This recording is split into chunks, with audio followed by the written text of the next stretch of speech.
My name is Garrett Willis. I am 64 years old, and I have been retired for the last 3 years.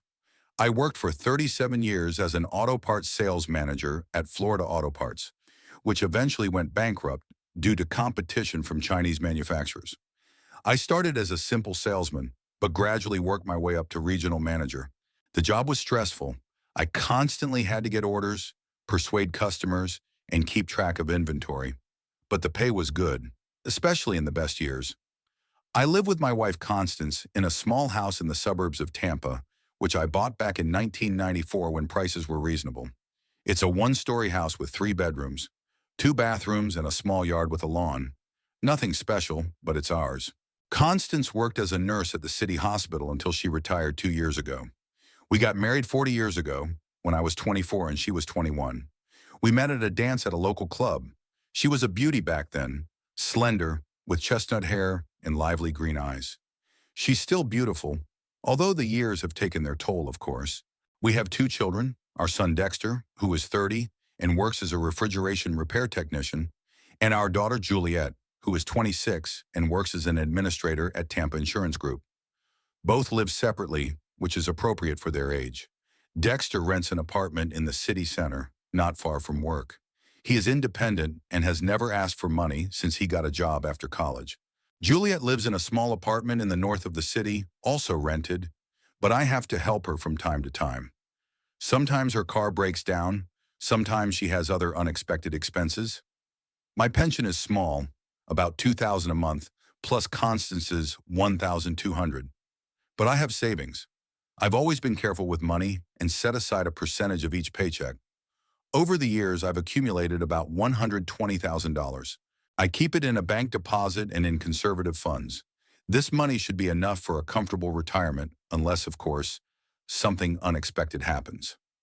That Sunday in March began as usual. I woke up at 6:30, a habit from my working years. Constance got up a little later and immediately set about her household chores.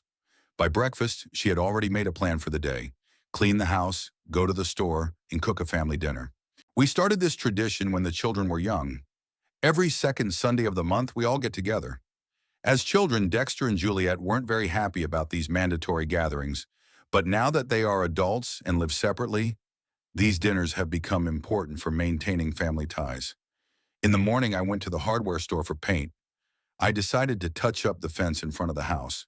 The sun is scorching in Florida, and paint fades quickly. While I was choosing the right shade, I ran into my neighbor, Bob Harrison. He told me that his son was in trouble again. He had been arrested for drunk driving. Bob looked exhausted.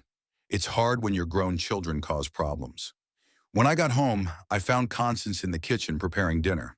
She decided to make roast chicken with mashed potatoes and green beans, the children's favorite dish. She also baked an apple pie using her mother's recipe. The kitchen was filled with delicious aromas, and I realized that I was really hungry. Dexter will be here at 4, my wife said, stirring the sauce, and Juliet said she might be late. She's also bringing someone with her. Who? She didn't say. She just asked me to set an extra place at the table. Over the past couple of years, my daughter had brought young men to family dinners several times. They were usually nice guys from her circle of friends, colleagues from work, or acquaintances of her friends. But for some reason, Juliet's relationships never lasted long. She's a complicated girl, beautiful, smart, but with a strong personality. Maybe she's too demanding of men, or maybe she's just unlucky. Juliet took after her mother in appearance. The same green eyes and chestnut hair, tall and slender. She always had many admirers at school, but she never had a serious relationship. In college, she dated one guy for almost 2 years, and we thought they would get married, but they broke up. After that, there were various young men, but nothing long-term. Dexter was the first to arrive, as always. My son is the complete opposite of his sister. Where she is emotional and impulsive, he is calm and level-headed. Dexter is never late, always keeps his word, and doesn't like small talk. He works for Commercial Cold Repair, which services restaurants and grocery stores throughout Tampa. He drives around town in a company van, repairing refrigerators, freezers, and ice makers. It's not a prestigious job, but it's stable, and Dexter never complained. "How's work?" I asked while we waited for Juliet. "Fine. Lots of calls lately. I guess the equipment is getting old and breaking down more often. Dexter told me about a difficult repair job at a large restaurant where he had to replace the compressor in an industrial refrigerator. The job took a whole day, but the customer was satisfied. My son understands technology better than many engineers. He has golden hands and patience. Juliet arrived half an hour late. It was typical of her. My daughter always believed that the world should wait for her. Even as a child, she could make the whole family wait while she got ready for school or to go out. But this time she was especially animated, simply glowing with happiness. Next to her stood a tall guy in his late 20s, wearing an expensive blue shirt and dark trousers. A gold chain glinted around his neck, and a massive watch adorned his wrist. "Meet Bradley Coleman," Juliet announced as soon as she crossed the threshold. Her voice was excited, her cheeks flushed with excitement. "Bradley, this is my parents, Garrett and Constance, and this is my brother Dexter." Bradley shook my hand firmly. His handshake was confident but not too strong. He looked me straight in the eye, smiled with his white teeth, and immediately began showering me with compliments. "Mr. Willis, you have a truly beautiful home. And what a wonderful aroma is coming from the kitchen." Juliet told me that Mrs. Willis is an excellent cook, but I couldn't have imagined it would be this good. Constance immediately blushed with pleasure. My wife always loved it when people praised her cooking, and Bradley clearly understood this from the very first moment. He approached her, gallantly kissed her hand, and said that he felt like he was in the best restaurant in town. "What a well-mannered young man," Constance whispered to me as we walked to the table. During dinner, I began to ask our guest questions. First, I inquired about his work.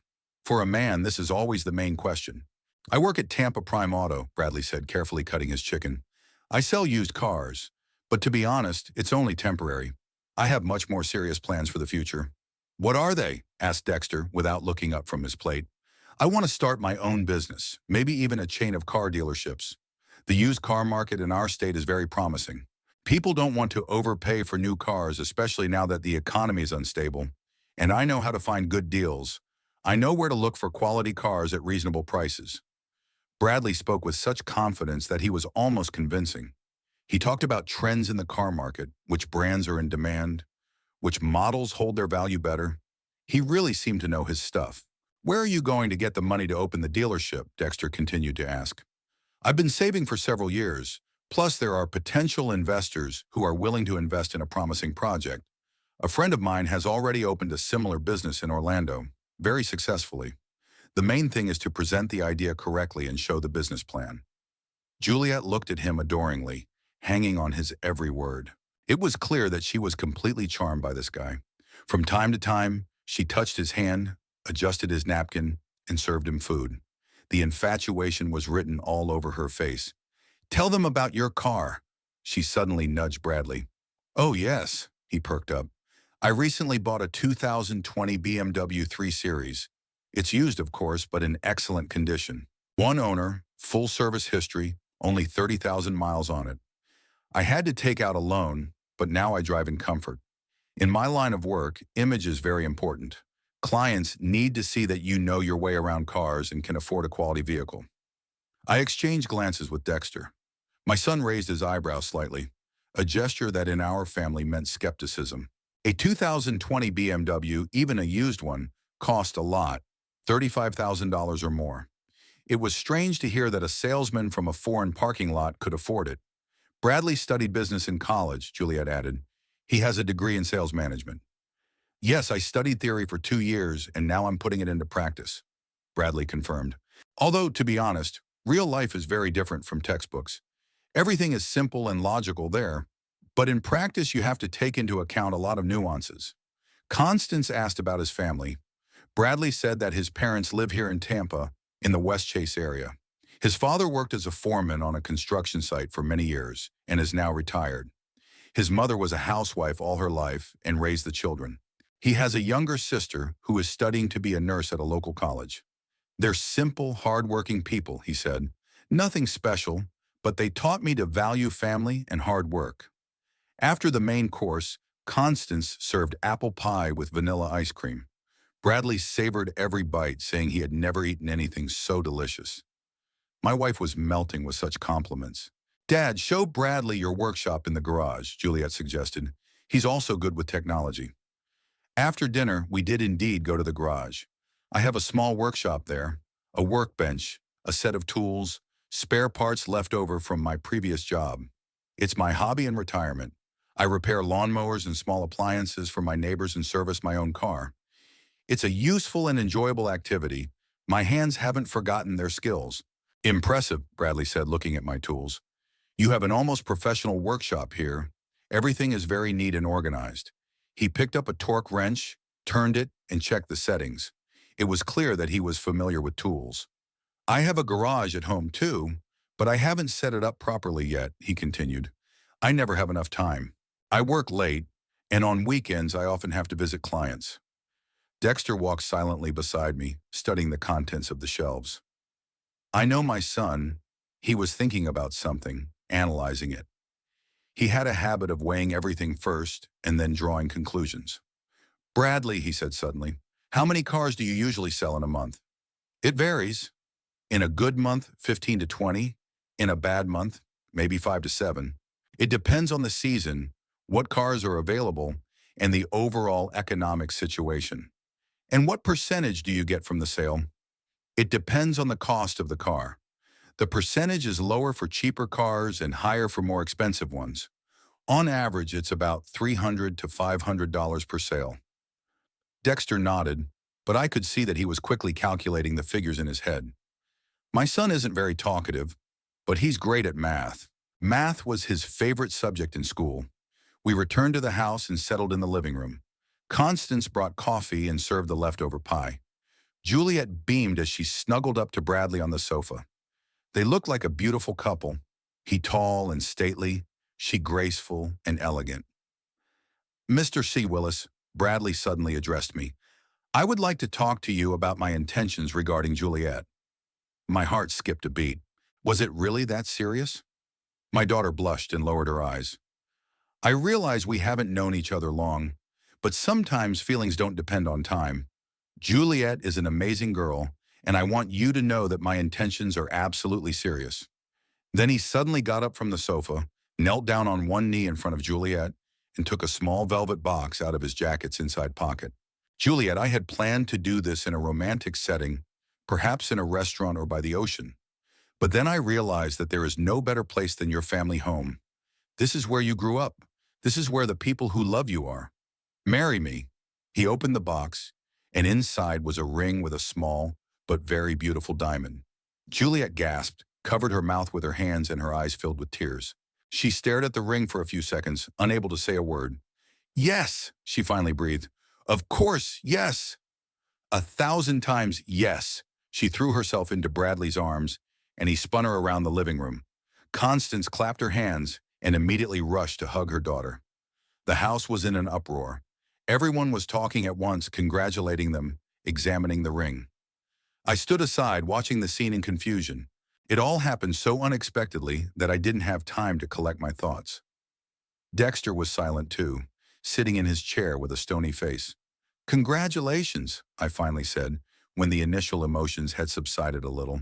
I hope you'll be happy together. What else could I say? My daughter was a grown woman and had the right to make her own choices. But inside, I felt a knot of anxiety. Something about Bradley made me uneasy, although I couldn't put my finger on what it was. When's the wedding?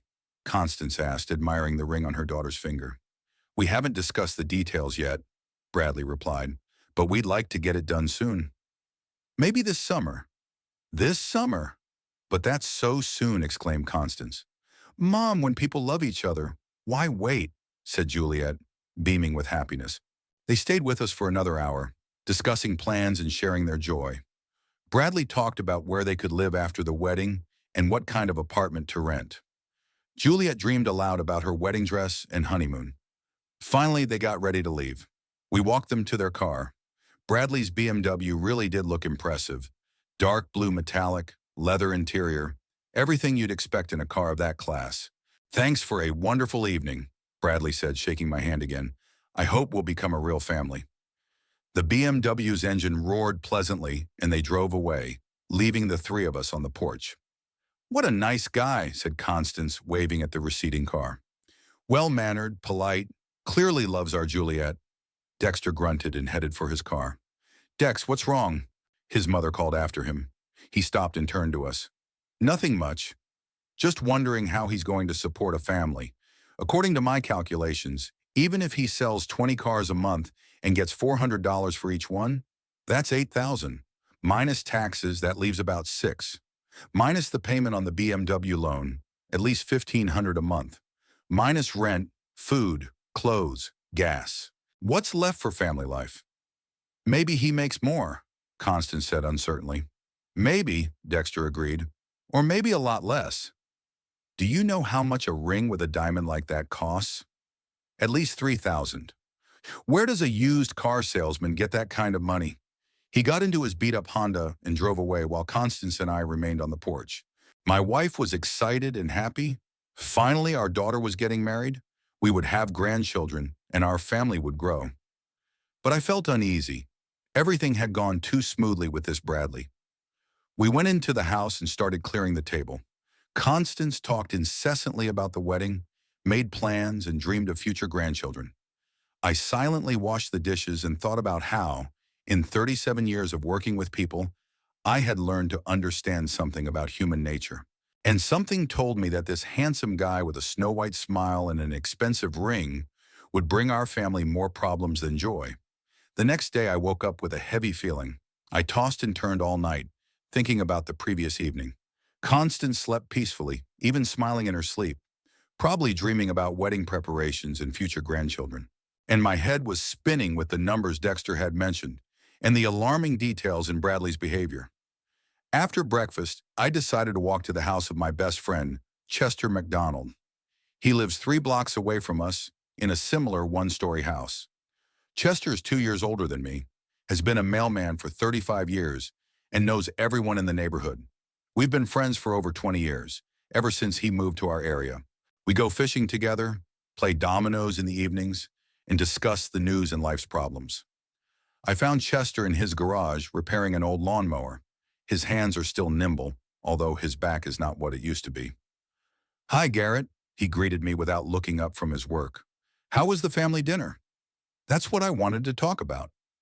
Chester put down his tools and looked at me intently. "What's wrong?" I could see from his face that something was wrong. I told him about Bradley, about the sudden proposal, about my doubts. Chester listened silently, nodding occasionally. When I finished, he scratched his gray beard thoughtfully. "I understand your concerns," he said finally. "But you know, Garrett, maybe you're just worried as a father.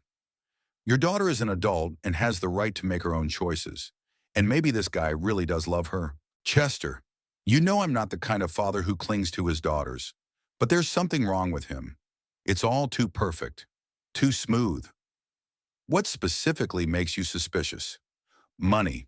How does a used car salesman have the means to buy a BMW and an expensive ring? And he talks too much about his plans and too little about his actual achievements." Chester nodded. "Maybe so. But what are you going to do about it? Forbid your daughter to get married. She won't listen to you and it will ruin your relationship." "I don't know. I'd like to talk to her alone without Bradley. Maybe she'll tell me something herself." "Try it. But be careful. Women in love don't like it when their chosen ones are criticized." We talked a little more about various things. Then I went home.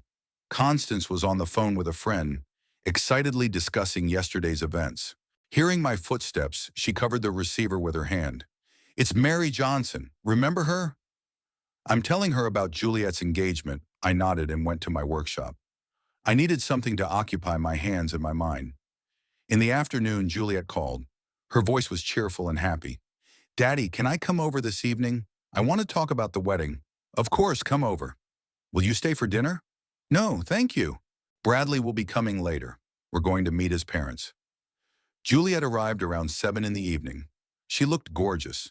A new dress, carefully styled hair, and a sparkling engagement ring on her finger. Happiness literally glowed in her eyes.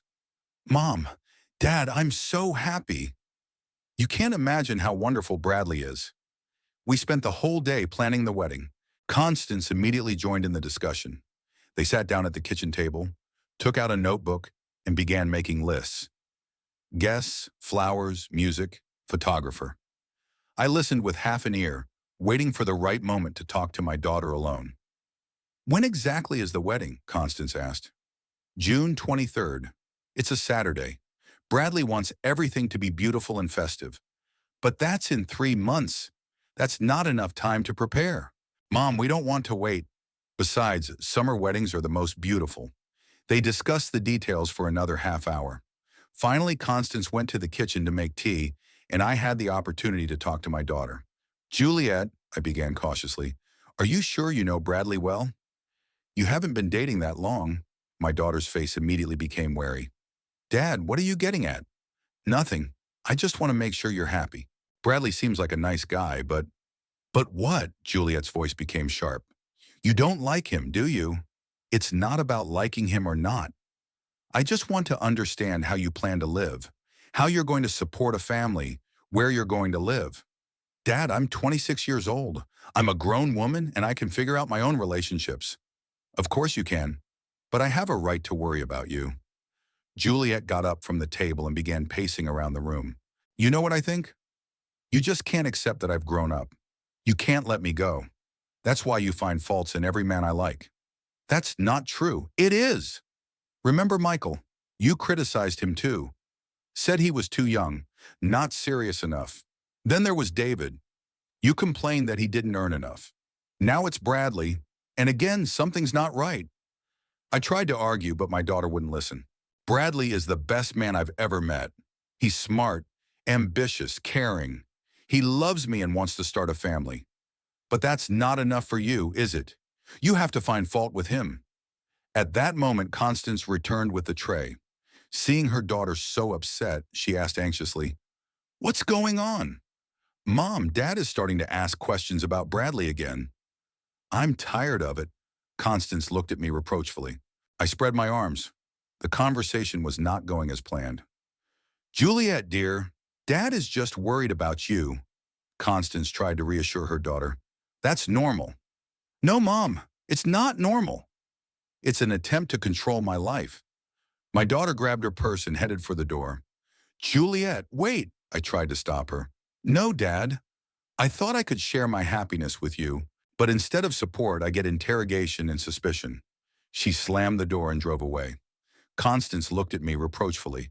Why did you do that, Garrett? I just wanted to talk to her. Talk? You upset her. She's happy, and you're trying to ruin everything. I went to the garage to avoid continuing the conversation. I knew I had acted awkwardly, but my concern for my daughter wouldn't let me rest. The following week, active preparations for the wedding began. Juliet called her mother every day to discuss the details. After our conversation, she was deliberately cold toward me, answering in monosyllables and avoiding direct communication. On Wednesday, she came with specific requests. Mom, Dad, we need your help with the wedding expenses, she said, sitting in the living room next to her mother. Of course, sweetie, Constance replied immediately. How much do you need? A banquet for 50 people will cost $8,000. It's a nice restaurant, all-inclusive, food, drinks, music. I almost choked on my coffee. $8,000 for one party. And the wedding dress is another $1,500, Juliet continued. I found a stunning dress at Bridal Elegance. Juliet, I interjected, that's a lot of money. Dad, you only get married once. I want everything to be beautiful. But $9,500? Garrett, Constance stopped me. We can afford it. Technically, she was right. We had savings in the bank, and $9,000 wouldn't break us. But spending that much on a single event seemed wasteful to me. What are Bradley's parents paying? I asked. Juliet frowned. They're helping out as much as they can. They're paying for the flowers and the photographer. And how much is that? Dad, what does that have to do with anything? Every family contributes what they can. Constance already had her checkbook out. Don't worry, sweetheart. We'll pay for the reception and the dress. On Saturday, we met with Bradley's parents. We agreed to meet at our house for lunch. Constance spent the whole day preparing, wanting to make a good impression on her future in-laws. Bradley's parents arrived in an old Ford that had clearly seen better days. His father, Roy Coleman, was a short, thin man in his 60s with a ruddy face and nervous mannerisms. His mother, Dorothy, was a heavy-set woman with a tired expression and cheap clothes. It's very nice to meet you, Dorothy said, timidly shaking my hand. Bradley has told me so much about your family. Roy nodded silently, avoiding direct eye contact. He smelled faintly of alcohol, even though it was only 2 in the afternoon. The conversation at lunch was awkward. Constance tried her best to keep the conversation going, asking about work and retirement plans. Roy answered reluctantly, mostly remaining silent. Dorothy was more talkative, but she complained the whole time. Things are difficult for us right now, she sighed. Roy hasn't worked in 3 years, and his back is in terrible pain. And his pension is so small, it's barely enough for medicine. Constance nodded sympathetically and offered to help out. I felt awkward, not because of their poverty, but because of how openly they talked about it at our first meeting. You have a big house, Dorothy continued, looking around our living room. It must be expensive to maintain. It's okay, we manage, I replied. We rent a small apartment in Westchester, she admitted. We wanted to buy a house, but we couldn't save up for the down payment. Bradley and Juliet sat next to each other, holding hands. It was clear that Bradley was shy around his parents, while Juliet was trying her best to appear friendly. Dorothy, are you helping with the wedding planning? Constance asked. Of course. We're paying for the flowers. Well, the bridal bouquet and the groom's boutonniere anyway. The rest will be whatever we can manage. We'll take care of the photographer too, Roy added, speaking up for the first time during dinner. I know a guy who doesn't charge much. Constance leaned over to me and whispered, I feel awkward. They clearly expect us to pay for everything. After lunch, when the guests had left, my wife and I stayed behind to clear the table.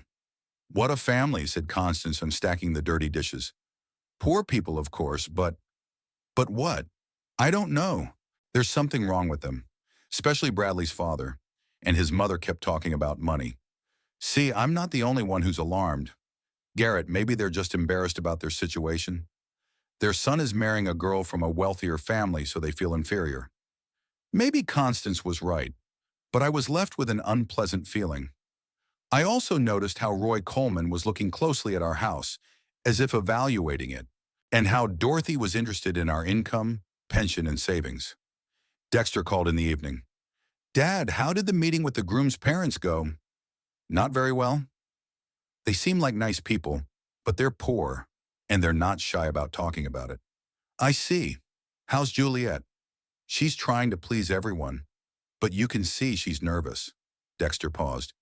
You know, Dad, I did some research on this Bradley guy. What kind of research? I have a friend who works at a car dealership across the street from Tampa Prime Auto. He says Bradley isn't particularly well liked there. He doesn't sell much, and customers complain about him. Plus, he recently took unpaid leave. My heart sank. So my suspicions weren't unfounded. Dex, what should we do? I don't know, Dad. Nothing for now, but we'll keep our ears open. A month before the wedding, life in our house turned into a whirlwind of activity. Constance was busy with wedding preparations from morning till night, calling suppliers, finalizing the details of the reception, discussing the last touches of the ceremony with Juliet.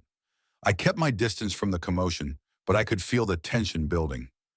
Juliet started coming over almost every day. Outwardly, she looked happy, but I noticed signs of fatigue, dark circles under her eyes, nervous gestures, irritability over trifles. Wedding preparations were clearly not easy for her. Bradley appeared less often.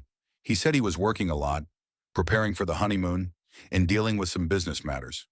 When he did come, he was a little more reserved than before, with fewer compliments and less ostentatious enthusiasm.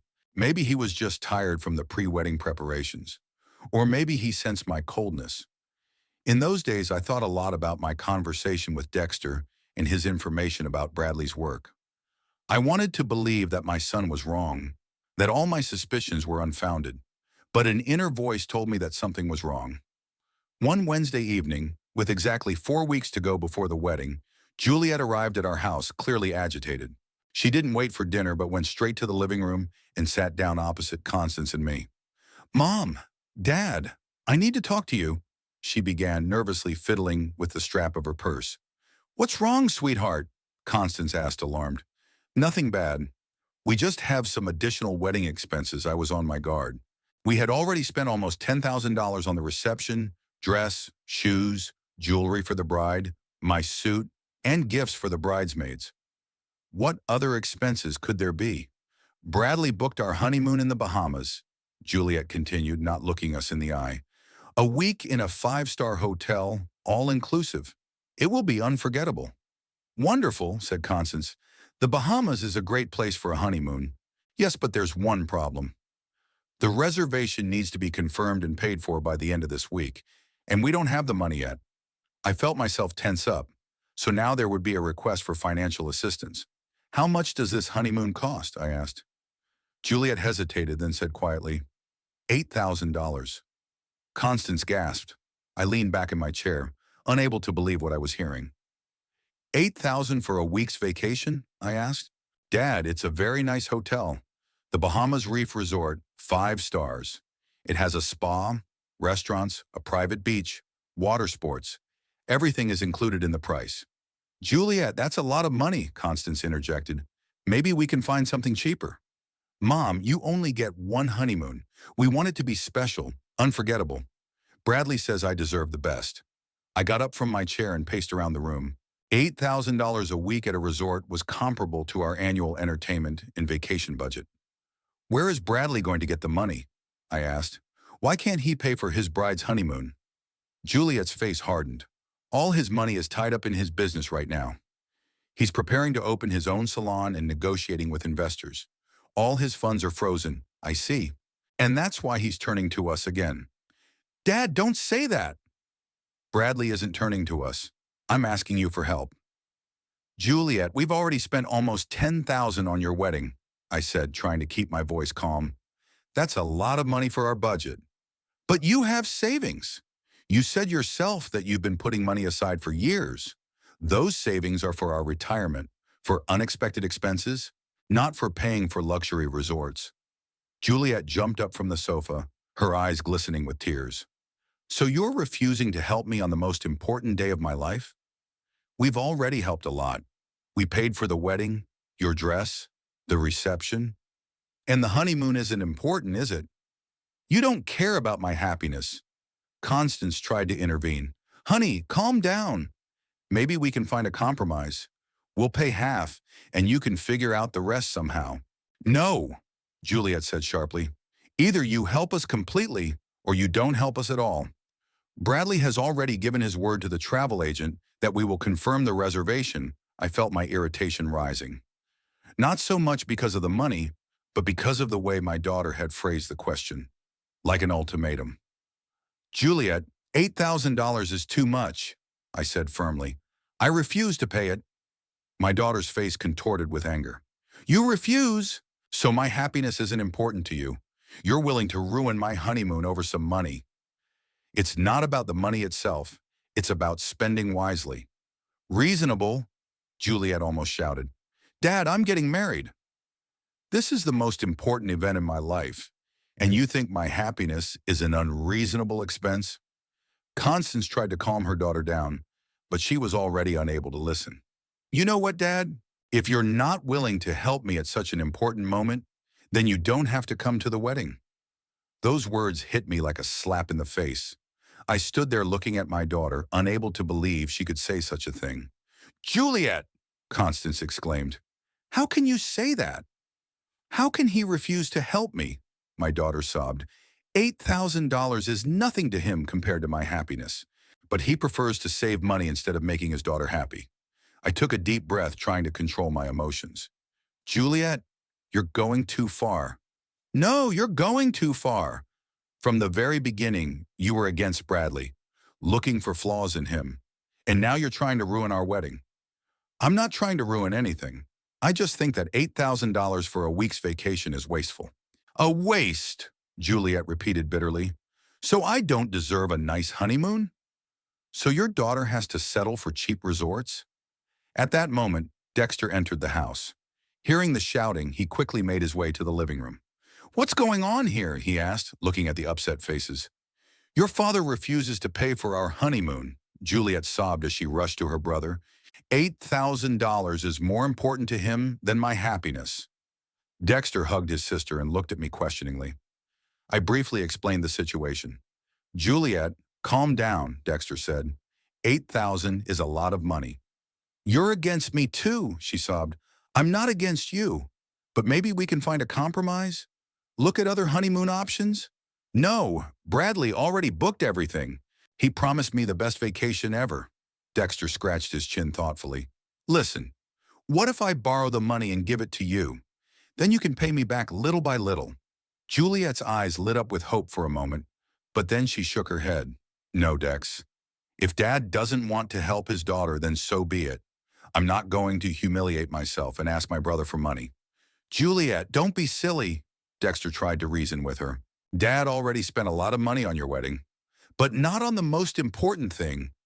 Not on what will make me truly happy. She turned to me, her eyes burning with determination.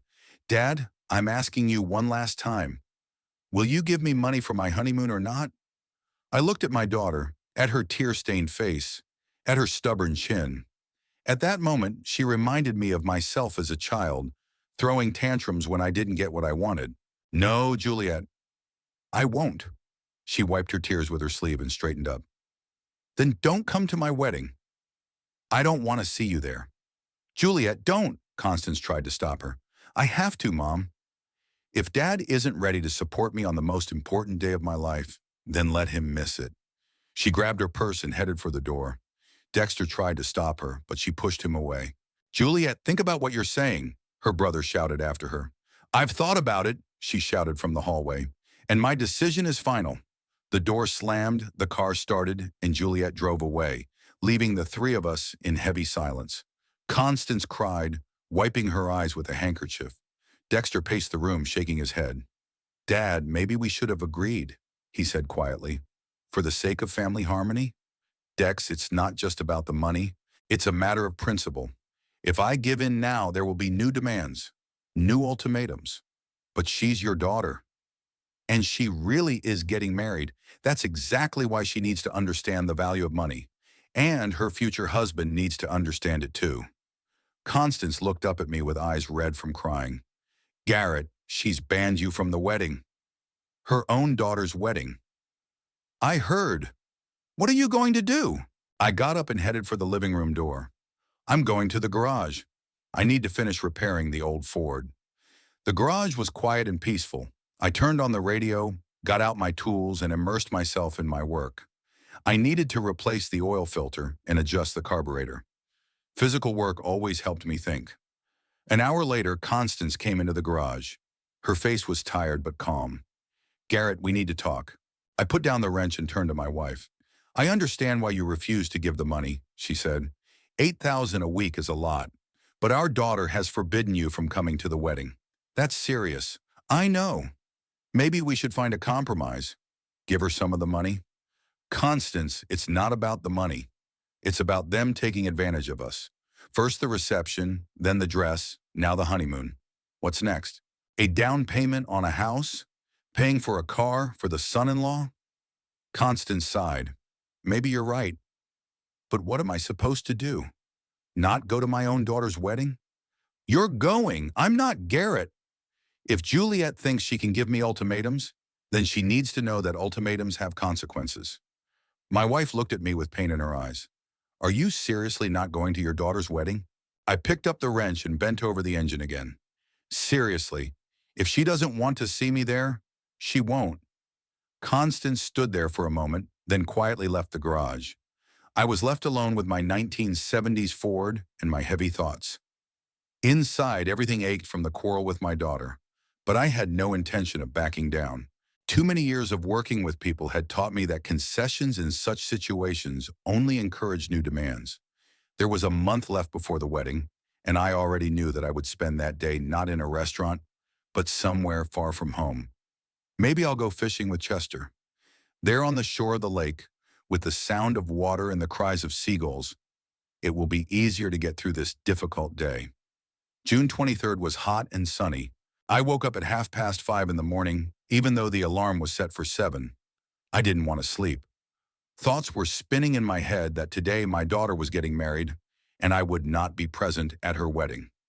Over the past month, Juliet had not called or come to our house once. All communication was through Constance. My wife tried several times to persuade me to change my mind, but I was adamant. My daughter gave me an ultimatum, and now she has to live with the consequences. Constance got up even earlier than I did. Hearing her walking around the house, I went down to the kitchen. My wife was standing at the stove making breakfast, but it was clear that her mind was elsewhere. "Good morning," I said, sitting down at the table. "Good morning," she replied without turning around. "The coffee's ready." We ate breakfast in silence. Constance was wearing a robe, but her hair was already neatly styled. She must have gotten up very early to prepare for the wedding. "What time does the ceremony start?" I asked. "At 4 in the afternoon. Then we'll go straight to the reception at the restaurant." "I see." Constance put down her fork and looked at me. "Garrett, you can still change your mind. Juliet is your daughter, and today is the most important day of her life. Constance, we've discussed this 100 times already. If my daughter doesn't want to see me at her wedding, then I won't impose myself on her." She was upset, she said in the heat of the moment. "A month has passed. During that time, she could have called, apologized, tried to find a compromise. But she didn't." My wife sighed and began to clear the table. I understood how hard it was for her, but I couldn't change anything. Last night, I made plans with Chester to go fishing.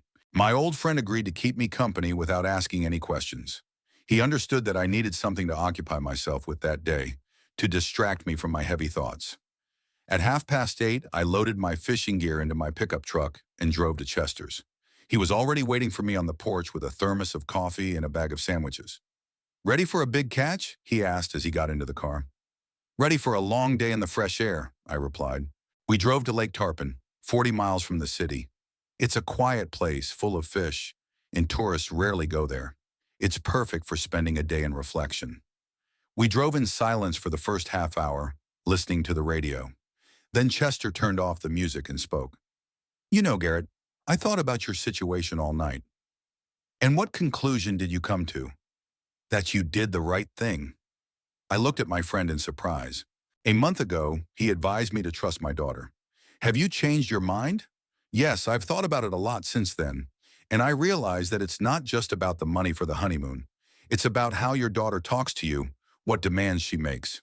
"Go on." "You know, I have a granddaughter. She's 24. She has never once allowed herself to talk to her grandfather in that tone. And she certainly never forbade him from coming to important family events." Chester paused, looking out the window at the fields passing by. "I also talked to my wife. She worked with your Constance at the hospital and knows your family. She says that Juliet has always been spoiled and is used to getting everything she wants. Maybe Constance and I really did spoil her too much. Not maybe, definitely. And now she thinks her parents are obligated to fulfill her every desire, even the most expensive ones." We arrived at the lake around 11. The place was deserted, just us and a few fishermen on the opposite shore. Chester helped me unload the gear, and we found a comfortable spot under a large oak tree. The lake was calm, like a mirror. A light breeze rustled the leaves, and seagulls cried somewhere in the distance. It was the perfect place to forget about problems and just enjoy nature.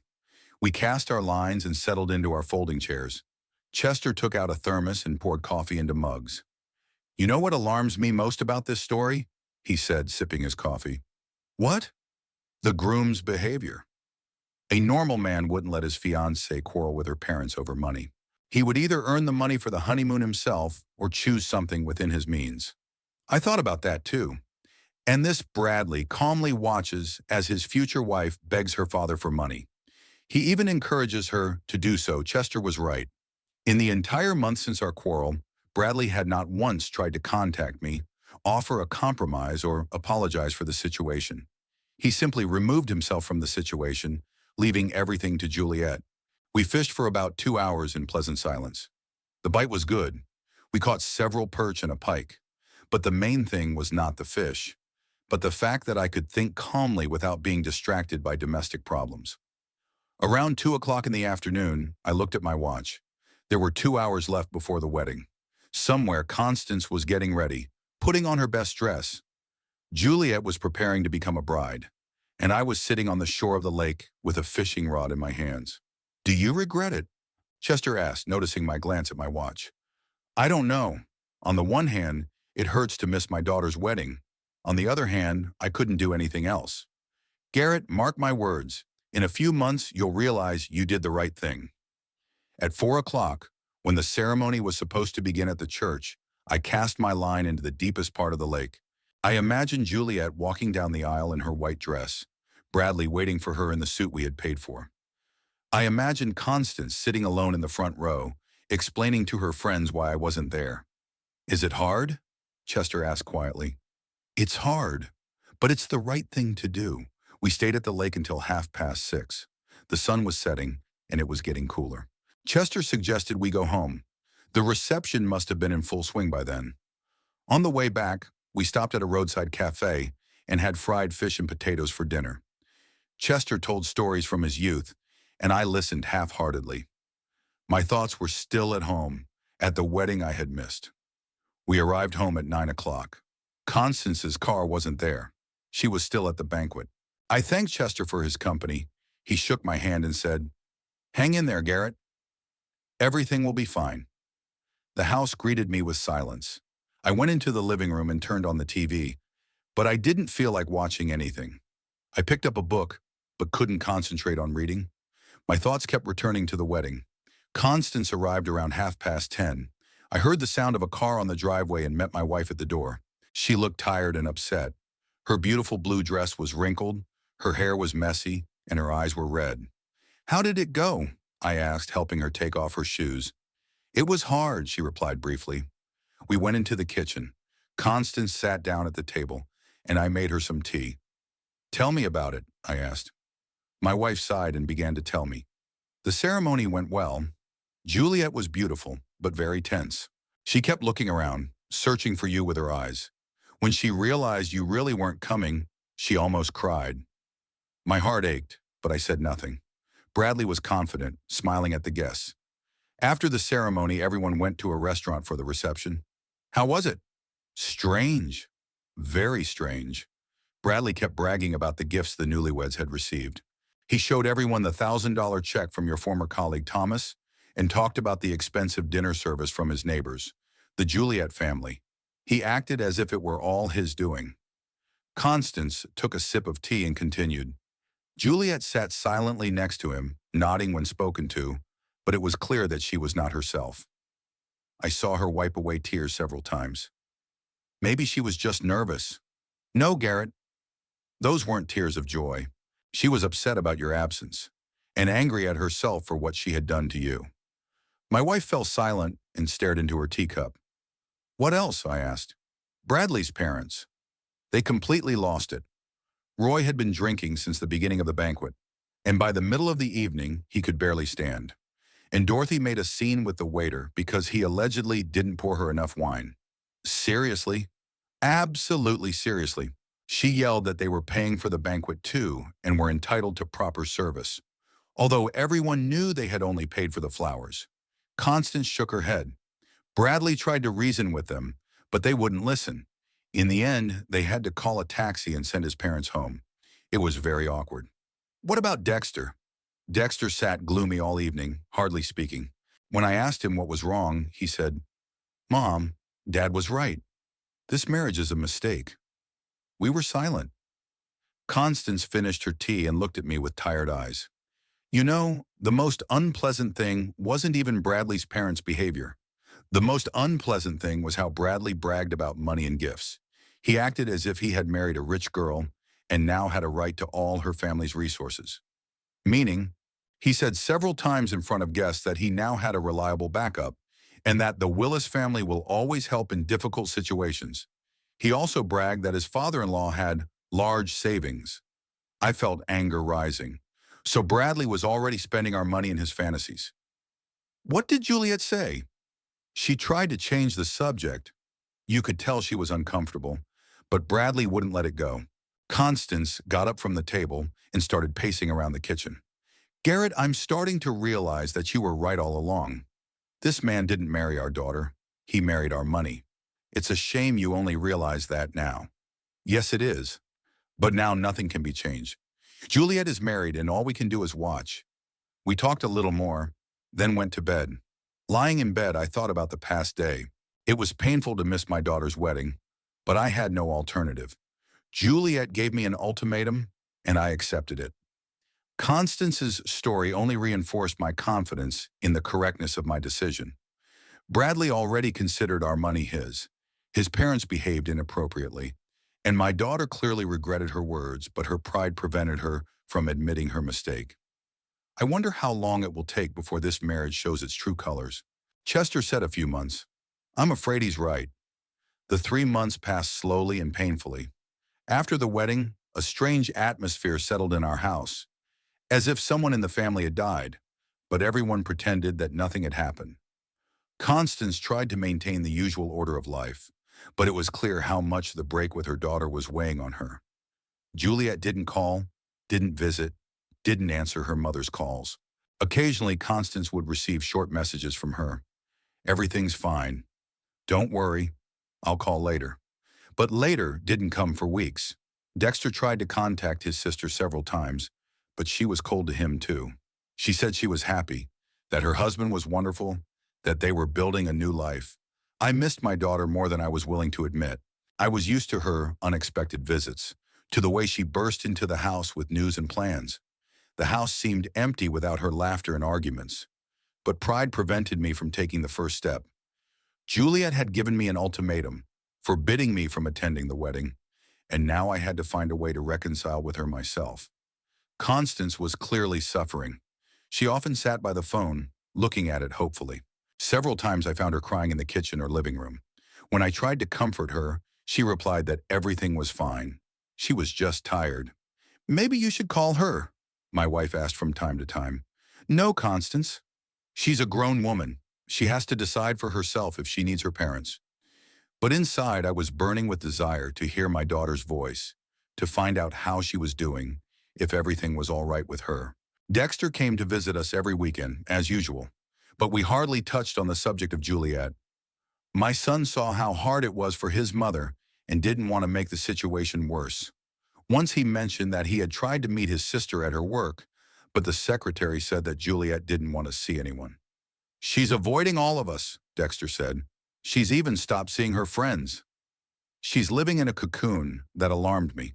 Juliet had always been sociable, loved company, and enjoyed meeting friends. If she had shut herself off from everyone, something was wrong.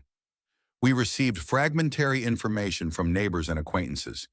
Mrs. Johnson told Constance that she had seen Juliet at the supermarket and that she looked pale and tired.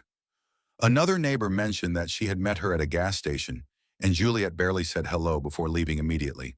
Something's wrong with her, Constance said. I can feel it in my mother's heart. I felt it too, but what could I do? My daughter had chosen isolation for herself. In August, our sprinkler system broke down. We had to call a repairman. It turned out that the guy who came to fix it worked for the same insurance company as Juliet, only in a different department. Mrs. Coleman, he asked when Constance mentioned her daughter's name. Yes, of course I know her. She works in the auto insurance department. She's a good girl, but she's been sad lately. She used to always smile and greet her colleagues, but now she's more quiet. This information finally convinced me that my daughter was having problems, but she still didn't give any signs or ask for help. In early September, something happened that made me think seriously. I went to a car repair shop to change the oil in my car. The mechanic, a guy in his mid-30s, turned out to be talkative. Recently, a guy came here to sell his BMW, he said, working under the hood. He said he needed money urgently. It was a good car, but he agreed to a price below market value. So did you buy it? No, we didn't have that kind of money. But I remember the guy, tall, with a gold chain. He said he worked at a car dealership but was selling the car privately. My heart skipped a beat. The description matched Bradley. How long ago was that? About 3 weeks ago. Maybe a little more. I didn't ask any more questions. But my mind was racing. Why would Bradley sell his BMW? Could he really be in such serious financial trouble? That evening, I told Constance about it. My wife immediately became concerned. What if they really are in trouble? Maybe we should call Juliet? If they have problems, she'll ask for help herself. But I was worried too. Selling a car that you've taken out a loan for usually means serious financial difficulties. Another 2 weeks passed. One Wednesday evening, while Constance and I were watching TV, a car pulled up in the yard. I looked out the window and saw Juliet's old Honda. My heart leapt into my throat. Constance, it's Juliet, I said. My wife jumped up from the sofa and rushed to the window. We watched as our daughter slowly walked toward the house. Even in the darkness, we could see that she was slouching, her head bowed. Juliet didn't ring the doorbell. She took out her old key. We heard the front door open, then footsteps in the hallway. "Mom? Dad?" she called in an uncertain voice.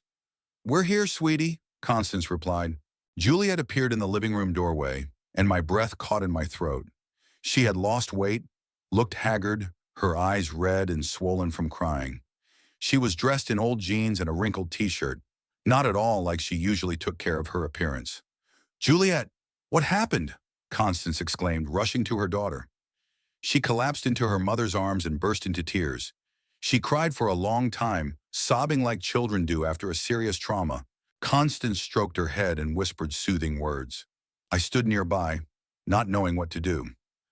Finally, Juliet calmed down a little and wiped her face with her sleeve. "Mom, Dad, I'm sorry. I was such a fool." "Hush, sweetheart. It's okay," Constance reassured her. "Sit down and tell us what happened." We settled in the living room. Juliet sat on the sofa between us, still sobbing. It was clear that she didn't know where to start. "Bradley left," she finally blurted out. "What do you mean, left?" Constance didn't understand. "He left me." He disappeared. He took everything he could and ran away. Juliet started crying again, but now she began to tell her story through her tears. He had been acting strangely for the last few weeks. He started staying late at work, answering calls in another room, hiding his phone.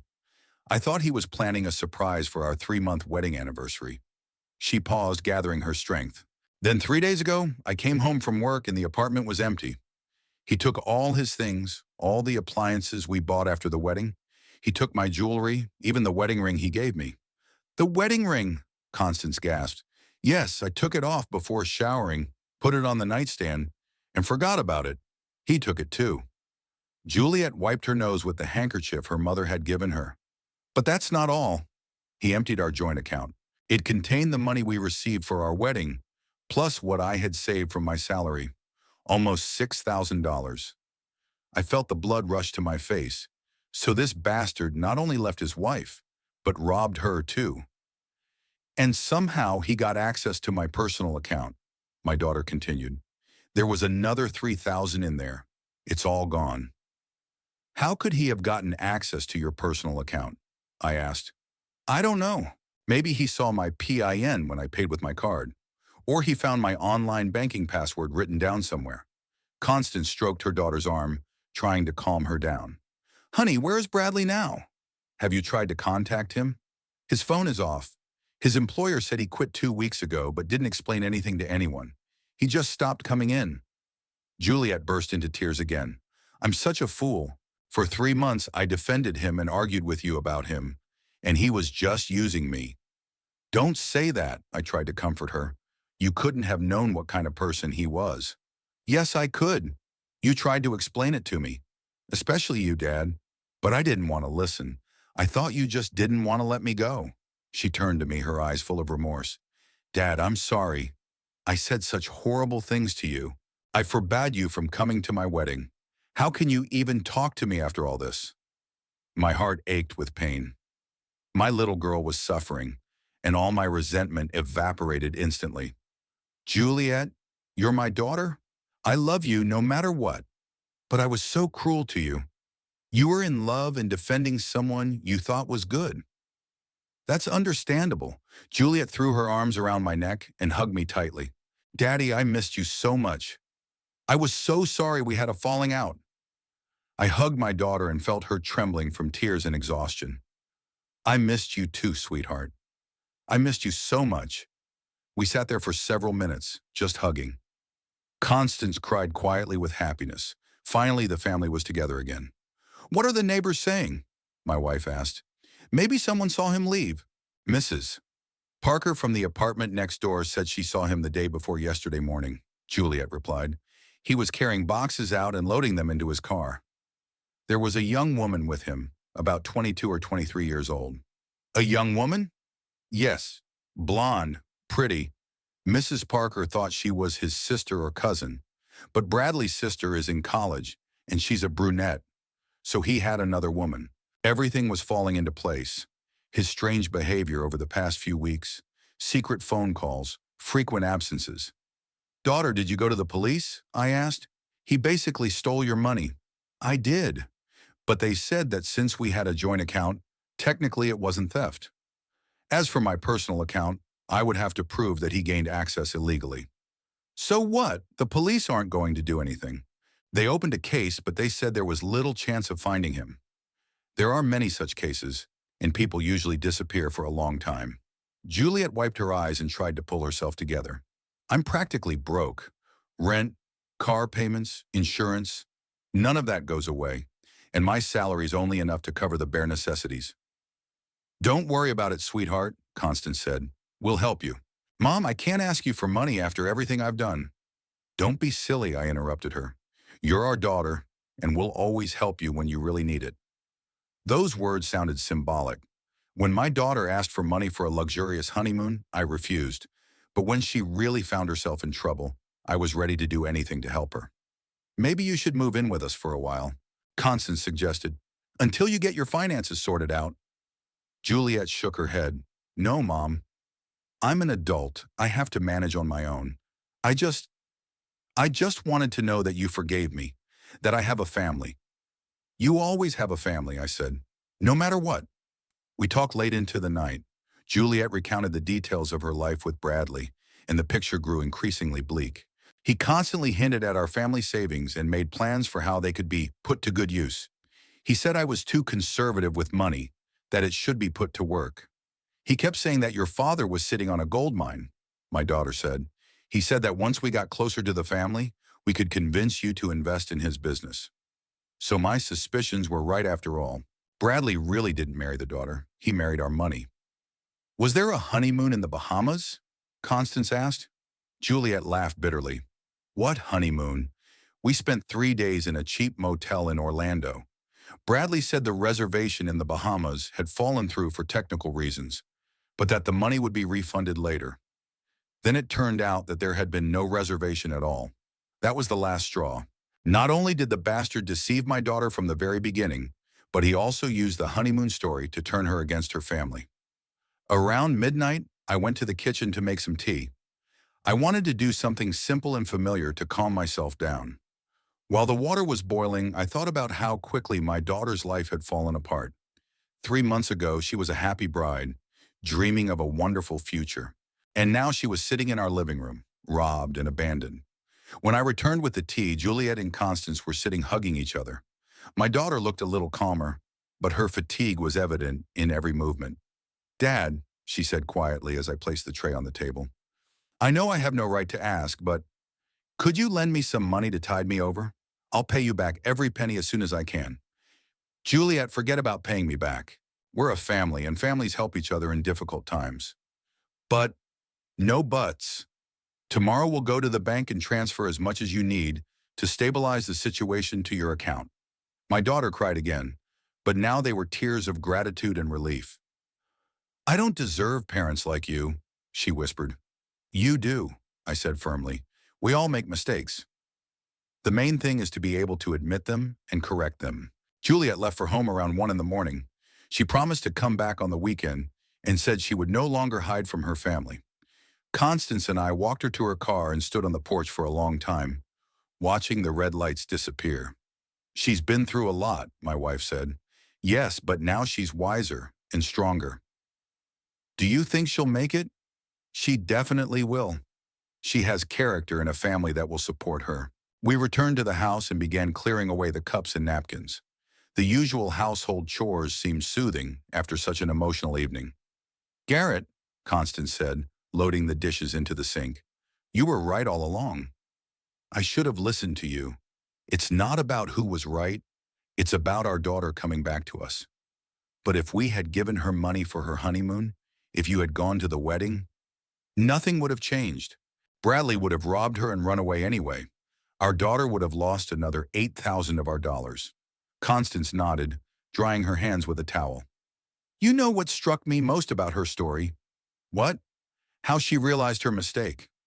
Many people can't admit they were wrong their whole lives, but she came and apologized." "She has good parents," I smiled, and a good father who didn't let her do anything stupid with the money. We went to bed late, but I couldn't fall asleep for a long time. The events of the evening, my daughter's words, her tears and remorse, kept running through my head. It was painful to see her suffering, but at the same time, I felt relieved. Finally, the family was together again. At last, my daughter understood that her parents only wanted what was best for her. In the morning, I woke up with a clear understanding of what needed to be done. Juliet would need not only financial help, but also moral support. She was facing divorce, dealing with banks, and looking for a new place to live. All this time, we had to be there for her, to show her that she was not alone. I also thought about how Chester was right. He said that in a few months I would realize that I had done the right thing. Exactly 3 months have passed, and I really do understand. If I had given in then, given her money for her honeymoon, gone to the wedding, it would have been much harder for Juliet to admit her mistake now. She would have felt obligated to defend her husband, who ended up leaving her anyway. But this way, she realized that her parents love her not for anything she has done, but simply because she is her, and that sometimes refusing to help is also a way of helping.